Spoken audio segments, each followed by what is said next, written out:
Dan selawat seiring salam mari kita kirimkan kepada arwah Nabi besar kita Muhammad sallallahu alaihi wasallam dengan ucapan Allahumma sholli ala sayyidina Muhammad wa ala alihi wa ashabihi ajma'in. Bapak-bapak, ibu-ibu, para hadirin yang dimuliakan Allah, pada malam hari yang berbahagia ini kita akan memberikan sedikit wejangan untuk santapan rohani kita pada malam hari ini dengan judul jihad melawan hawa nafsu. Bapak-bapak, ibu-ibu yang dimuliakan Allah, Allah Subhanahu wa taala menciptakan dalam diri kita dua kekuatan besar,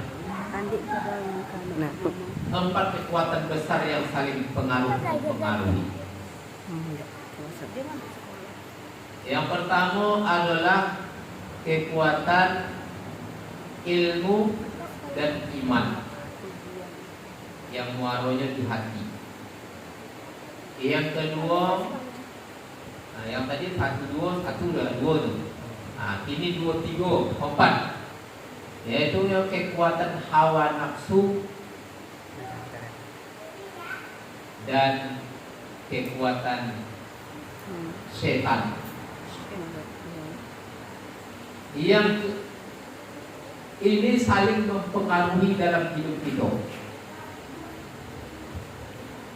yang tidak berhenti-hentinya berperang dan bertanding sampai akhir hayat kita. Semasa nyawa masih dalam tubuh kita, maka pertempuran terus menerus terjadi, baik waktu jago maupun waktu tidur, baik waktu sonam maupun waktu susah. Uang kau tidak pernah berhenti. Sehingga pada suatu hari ketika Rasulullah pulang dari perang Badar Kubra, perang yang sangat dahsyat melawan kafir Quraisy, qad jaa jihad qad sohir ila jihadil hadir. Itu baru pulang dari perang kecil.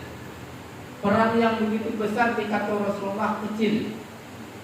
Kan sesudah perang Uhud, perang Badar. Para sahabat waktu itu bertanya, "Ma jihadul akbar ya Rasul?" Apa itu jihad perperangan yang besar lagi? Asalnya lah capek kok, dipak lah kok, lawannya kan terbunuh kok. Kalau bisa kok tidak perang benturan senjata kan begitu? Kata Rasulullah, apa ada lagi yang lebih besar dari perang Badar itu?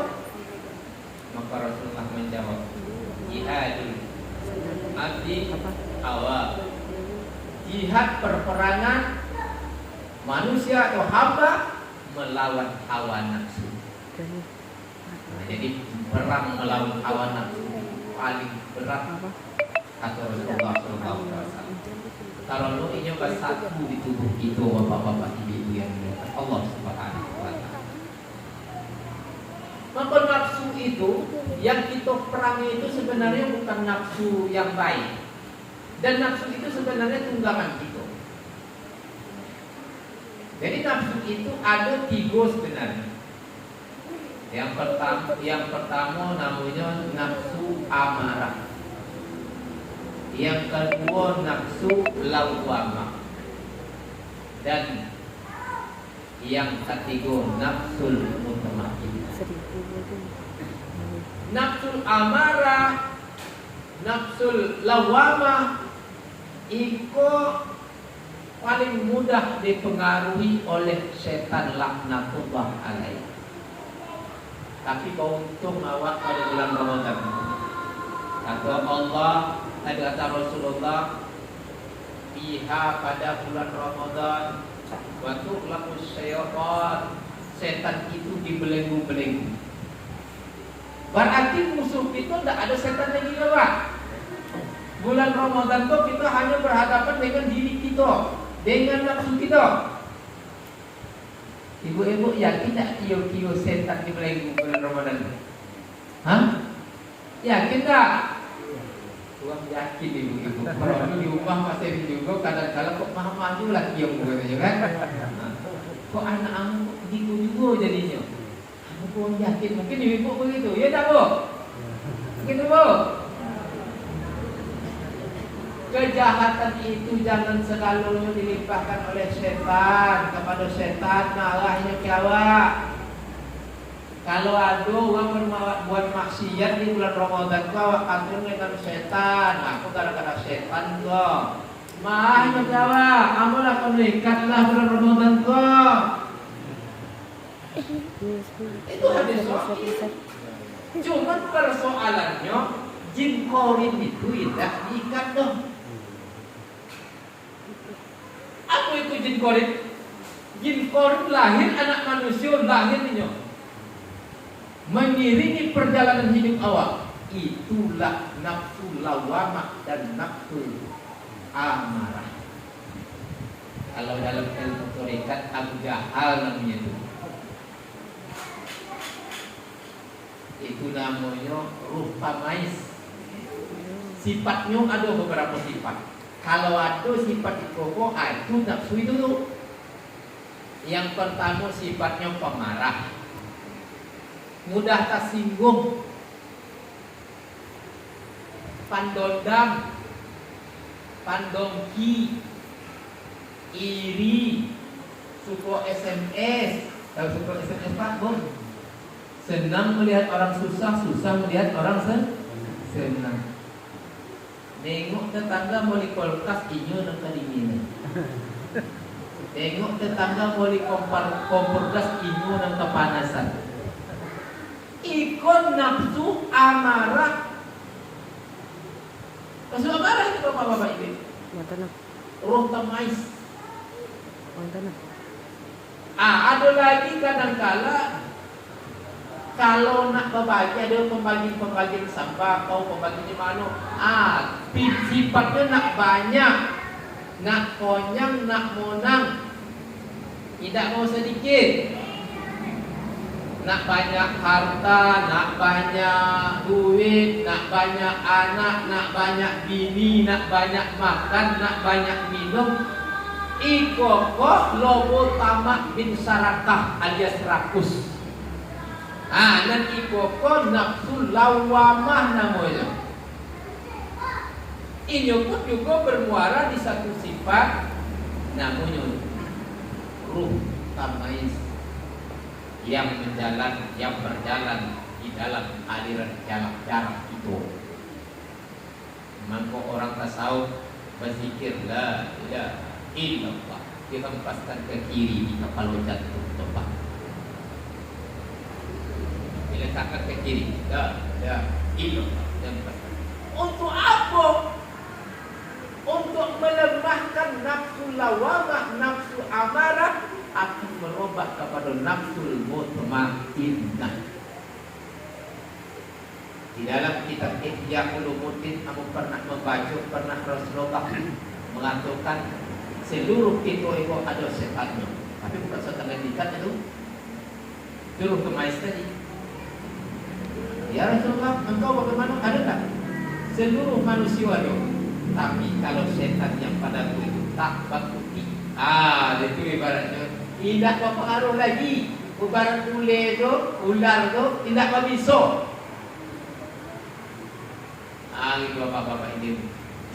Maka untuk melawan mereka dari zaman ke zaman, satu yang bisa amalan yang paling kuat. Maka sudah sediakanlah oleh Allah yang namanya puasa. Itu maka dijelaskan oleh Allah dalam surat Al-Baqarah ayat 183. Ya ayyuhalladzina amanu kutiba alaikumus syiyam kama kutiba alal ladzina min qablikum la'allakum tattaqun. Wahai orang-orang yang beriman, diwajibkan kepada kamu berpuasa sebagaimana yang telah diwajibkan kepada orang-orang sebelum kamu. Mudah-mudahan kamu menjadi manusia yang bertakwa. Maka puasa itu ternyata metode Allah, kurikulum Allah untuk manusia dari zaman ke zaman, dari zaman Nabi-Nabi dulu sampai kepada zaman Nabi Muhammad. Untuk apa? Mencapai tingkat takwa yang disebut dengan nafsul mutmainnah. Apa sifat nafsul mutmainnah? Sampaikah kita sudah kepada nafsul mutmainnah sebelum ajal menjemput? Sifat nafsul mutmainnah itu disebut dengan nafsul apa itu? Tadi amarah kan? Itu juga disebut mazmumah. Sifat 10. Penyabar, dicaci makilah di ruang, dicaci inyo tak berpengaruh baginya, tak sakit hati. Karena anggota memang pantas untuk dicaci, sebenarnya anggota hina, anggota samalah dengan tanah liat. Maka Allah beri tutupan yang baik kepadaku.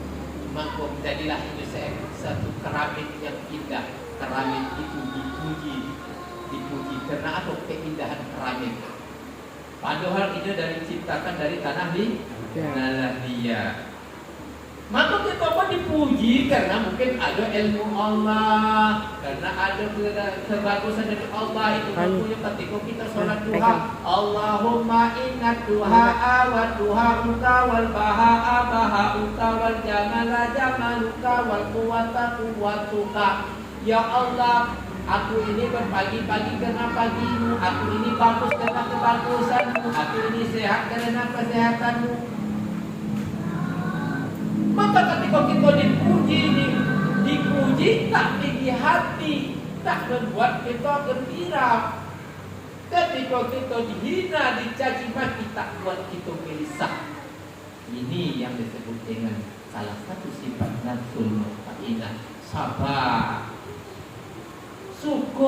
Bersyukur nafsul mutmainnah itu bersyukur.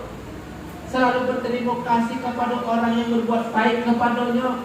Sehingga kalau ini menengok uang itu sejahat-jahat uang kepadanya, yang ditengoknya kebaikannya. Ketika ini berbuat baik kepada uang, yang ditengok adalah kejahatan ini. Anda belum pernah berbuat baik mungkin. Tetangga jahat kepadanya, ini akan mengatakan menyalahkan dirinya. Mungkin selama itu belum ada pembukuan yang menghantar ke rumahnya. Tetangga jahat kepadanya, mungkin belum ada yang memberi anaknya jajan dan lain sebagainya. Jadi kita tidak menyalahkan orang lain, bapak-bapak ibu yang dimuliakan Allah. Jadi nafsu mutmainnah itu bersifat seperti itu, tidak selalu menyalahkan orang lain. Ini sibuk dengan menghitung diri sendiri, kaum muslimin yang berbahagia. Sabar, pemaaf. Andai kata ada orang minta maaf, dimaafkannya. Pengasih, penyayang, pemurah. Ini adalah sifat nafsul mutmainnah. Sehingga tenang walaupun sembako naik 20 kali lipat atau 100 kali lipat, ini masih tenang. Ini berprasangka baik. Kenapa barang-barang sekarang mahal ini? Dia berprasangka baik. Ini mungkin cara Allah untuk menambah omset para pedagang yang pada akhirnya di bulan Ramadan ini akan mengeluarkan zakat-zakatnya untuk fakir dan miskin. Ketika hari hujan, ini tidak gelisah. Mungkin Anda suruh di rumah untuk berzikir dan bertafakur dan membaca Al-Quran sebanyak-banyaknya.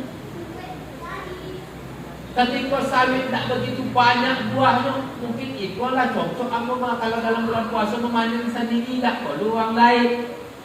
Jadi apapun yang terjadi kepadanya, diambilnya sebuah hikmah dan pelajaran. Ini tidak lalu menyalahkan orang lain dan tidak menyalahkan Allah. Kalau nafsul lawama amarah, ini bukan hanya menyalahkan orang lain, malah ini marah kepada Allah. Apa itu pujian-pujian kok? Kenapa sawit tadi pupuk-pupuk tadi buah-buah? Kenapa kok? Negara apa hapun dan salah apa? Bibu bulan puasa naik semua barang-barang. Menyalahkan kita kepada orang lain. Dan itu nafsul amarah dan lawan. Jadi nafsu mutmainnah itu tenang, ayam, senang dan happy hidupnya. Karena Allah. Andai kata faiza jaa ajaluhum la yastaghfiruna sa'atan wa la taqdimun, apabila telah datang ajal seseorang matinya atau mati lah sampai tingkat nafsul mutmainnah, maka dibuka pintu langit oleh Allah, maka dibangun oleh Allah. Ya ayyatuhan nafsul mutmainnah irji'i ila rabbiki radiyatan mardiyah fadkhuli fi ibadi wadkhuli jannati. Kata Allah, wahai nafsul mutmainnah, nafsu yang tenang, kembalilah kamu kepada Tuhanmu, masuklah kamu ke dalam golongan hamba-hambaku yang soleh, yang taat, para nabi, para rasul, para awliya, dan silakan masuk ke dalam surga. Maka terbuka pintu langit setelah orang memandikan itu jasad itu dikuburkan. Setelah itu akan sedikit banyak ditanya oleh Munkar dan Nakir. Setelah selesai pertanyaan Munkar dan Nakir, mangkuknya dibawa menuju ke langit, ke pertama, kedua, ketiga, keempat, sampai ke tujuh, sampai Sidratul Muntaha, sampai ke Baitul Ma'mur. Di situ ketika Nabi Muhammad Isra, aduh namanya surga, sebenarnya itu adalah taman surganya Allah Subhanahu wa taala. Maka disimpanlah ruh-ruh kita di sana, bapak-bapak. Ruh yang mana? Ruh yang mutmainnah. Pas sonang-sonanglah kita di sana. Disitulah kita menonton dengan film mana anak awak, cucu-cucu awak lagi. Oh, itu anak kamu yang kamu tinggalan dulu. Ukurnya sawit kopling nama sawit dulu. Dibogihnya ke sedekah-sedekahnya. Ukurnya hasilnya ke masjid. Anak yatim, anak-anaknya dididik ke pondok-pondok pesantren. Alhamdulillah. Begitu. Tapi kalau andai kata nafsul amarah, nafsul lawamah mati gitu dalam waktu itu, apalagi sedang mengamuk-ngamuk mati gitu, sedang mengamuk-ngamuk mati, ya kan ada dulu kan, jatuh kan, anak masih bilang begini, akikun nak jasad dimandikan dikuburkan sampailah di tempat mati. Sampai kabarin di situ Allah ketakutkan waktu bapak-bapak ibu-ibu yang dimuliakan Allah. Datang dua orang malaikat katanya, Rabbuka, siapa Tuhan engkau, mana juga amat kata engkau. Apa ngelepek pada nawak bapak-bapak ibu-ibu yang dimuliakan Allah, dipukul. Wah, tak bisa no. Udah dipukul lah anak. Kalau ini dulu mengaku umat Nabi Muhammad, dibawa juga lah ke langit. Mau bapak-bapak ibu-ibu yang dimuliakan Allah. Ayolah kita ke langit, nengok juga kau ke langit, ayo. Bawalah ke langit sampai di langit tempat tamu. Itu langit tidak mau terbuka. Atau malaikat mau tak sih kau tempat kau busuk kali kau busuk. Bawa kali ke langit, ke bumi. Maka dihujamkan ke bumi yang ketujuh. Menjadilah lubang dari lubang neraka. Itu makanya ketika anak yang soleh berdoa, tak ada uang tuanya, Allahumma ja'al kubrahu rawdatan min riyadil jannah wa la taj'al kubrahu kubratan min kubratil nar. Ya Allah, jadikan kubur orang tua taman daripada taman surga-Mu ya Allah. Ada di langit, di surga, taman surga. Kalau surga sesungguhnya belum masuk kita dong. Walaupun masuknya di Muhammad dan umatnya, tidak termasuk kita dong. Maka kita kok hanya di taman surga dulu. Itu makanya doanya riyadul jannah, taman surganya Allah. Tapi taman surga bukan main, lebih enak daripada di dunia kok. Mana pergi ke sana lah, Bu? Ayo, gua dulu nih ya. Kecuali Nabi Muhammad ketika Isra dulu ya kan. Kita mikir dulu apa nah tuh. Kalau kita belum lah. Nabi Idris sudah pernah. Nabi Idris pernah ke sana. Citonya memang enak. Nabi Idris saja sampai sandalnya ditinggalkannya tidak mampu kepada itu begitu enak. Taman surga tuh. Belum surganya. Kalau ruh itu masih, ruh jasad itu masih tamais tadi, bak dikuasai jin korin, letaknya di lubang neraka sambil nontonlah di sana, menangis gitu.